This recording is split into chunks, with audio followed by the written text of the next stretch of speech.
culture of high performance, for me, is something that an HRD can't build alone. It's all about co-creation. It's all about the relationship that we have together as a leadership team. But who's the person who's really going to be thinking about it all the time? The person who's going to be helping the CEO to keep it at the top of the agenda. Often organisations can have really big, lofty goals, and we can very quickly forget about what the milestones are along the way that help people to say, I'm going in the right direction. You know, we can all, attempt in the metaphorical world in an organisation to attempt to climb Everest.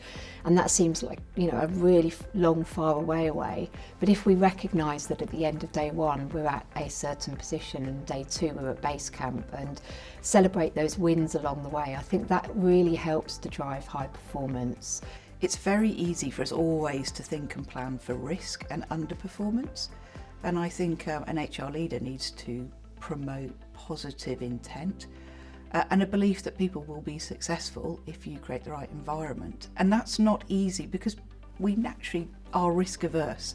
What are the leaders and what are the managers and what are the teams doing?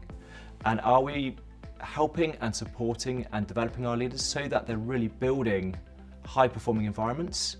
Are we giving them the framework and the structure to do that?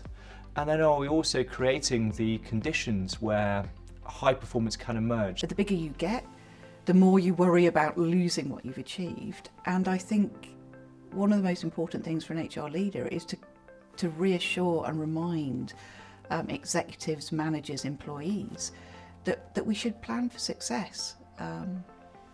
It's quite often forgotten that positive messaging is just as important as watching out for the risks and putting the safety nets in place.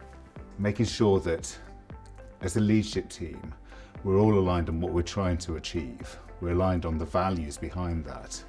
And then we're building that into everything we do, every interaction with our employees, and with our colleagues.